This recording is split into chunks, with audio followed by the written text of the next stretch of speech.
JBS cyber attack last week, and I feel like everything that went on around that kind of gives a good window into how the cattle industry has gotten to where it is. And where it is, if you saw the last video, I explained how 4 major corporations control the entire beef industry and are able to work together to control the amount of supply of beef in the supply chain. And by doing that, they're able to increase their profit margins, increase retail prices, decrease cattle prices. And so when JBS gets attacked and gets shut down, it seemed like a lot of people were surprised to find out, especially in the media and just everyone, that one Brazilian-owned corporation controls 25% of all the meat produced in the U.S. And so the one thing that wasn't reported was that that same corporation is controlled and ran by 2 people who've been convicted of and pled guilty to bribing politicians, bribing government officials, and bribing food safety inspectors in their country of Brazil.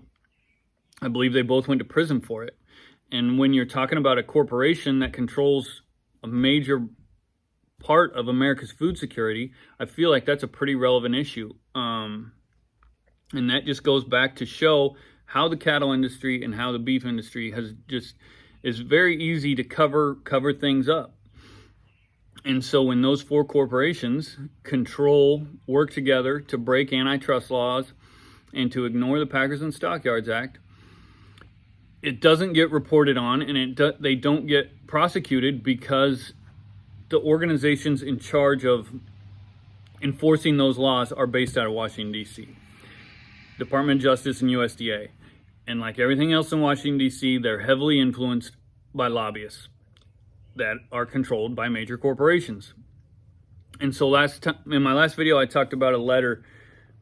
Mike Rounds, a Republican out of South Dakota, Tina Smith, a Democrat out of Minnesota, put together this letter asking the Attorney General to investigate market manipulation in the cattle industry. And they wanted other senators to sign on to it. And I said there was no reason why every single senator wouldn't want to sign on to this. I mean, it's not a conviction. It's just saying that they want this thing looked into. That, like, America's food security is important enough to have this thing investigated. And they only got 28. They got 28 total signatures. I feel like that was pretty good, but there was no reason why wouldn't anybody else? Why wouldn't every senator sign on to that? And the reason is because at the same time he was putting this letter out and trying to get signatures, the North American Meat Institute, which is a lobbyist organization based out of Washington, D.C., who on their board of directors has JBS, Cargill, Tyson Foods, and National, and they control this lobbyist organization, and they put out this press release saying that this market manipulation was all just a myth, and it was all just this big coincidence that, it just so happens that cattle producers are growing broke while beef packers are now making record profits. And everything that's happened in the past few years is just how the market works. And so, and I'm sure that same organization they're based in D.C. I'm sure they were knocking on doors and talking about campaign contributions to people.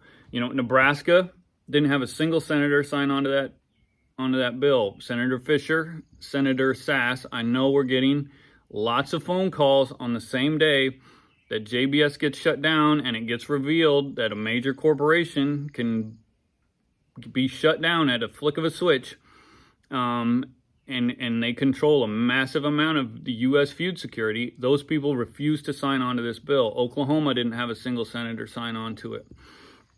And a number of large beef producing states had names missing. And it has to be because they get pressure from these lobbyists and campaign contributions from major corporations, and they don't want to ruffle those feathers. And so another problem, I also said in the last video that this was a major issue, that every ag publication, this should be the top story, that this market's being manipulated. Well, it wasn't the top story, but what was the top story for Beef Magazine was the North American Meat Institute's press release. They put it on their website, just like one of their writers wrote it. And they put the headline, North American Meat Institute bucks beef market miss. And they printed it word for word. And Beef Magazine is a cattle producer magazine aimed at cattle producers. And so they're pushing this stuff out to say that all this market stuff going on is just one big myth. And then at the very bottom, and if you didn't read it all the way to the bottom and you didn't read in the little, italicized quotes at the bottom that says, we are not responsible for any of this content, you would have thought that Beef Magazine people wrote it. And how a magazine publication can put something on their website, word for word, written by a lobbyist, and then at the bottom say, we're not responsible for this information. You are responsible for every piece of information that's published on your website, especially when you're campaigning against the people you're sending the magazine to. It is so ridiculous that this keeps happening. Drover's Magazine does nothing but make excuses for the beef packers. Just every ag organization out there just lets this stuff go and doesn't want to bring it up because they don't want to ruffle feathers. They know where the big money's at.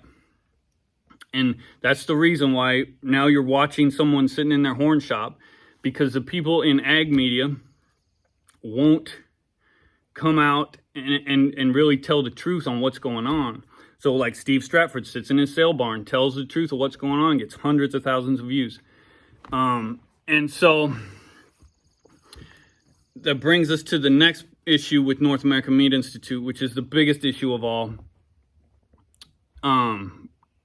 the beef checkoff. And the beef checkoff, if you're not familiar, takes $1 out of every sale. Every time an animal sells, they take $1 out of that check for that animal. And the North American Meat Institute got $994,068 from the beef checkoff, which means cattle producers are financing a lobbyist organization that is campaigning pretty much to put them out of business and to not have this investigation go through. And that, to me, is mind-blowing. And right now, there's another campaign. There's a petition out to look at this beef checkoff and hopefully make some changes. And there's a lot of questions about the petition, and hopefully going forward, my plan is to try to get some videos out that will answer all these questions, because there's also a lot of lies being told about the petition. But if you could imagine being a beef producer and working your ass off and seeing that money come out of your check every time you sell cattle, and then you open up Beef Magazine and you see this entire press release published by this magazine that's supposed to be supporting you, and you know that your dollars, $994,068, are going towards this campaign that is pretty much trying to put you out of business while you're losing hundreds of dollars on every animal you sell and every animal you feed.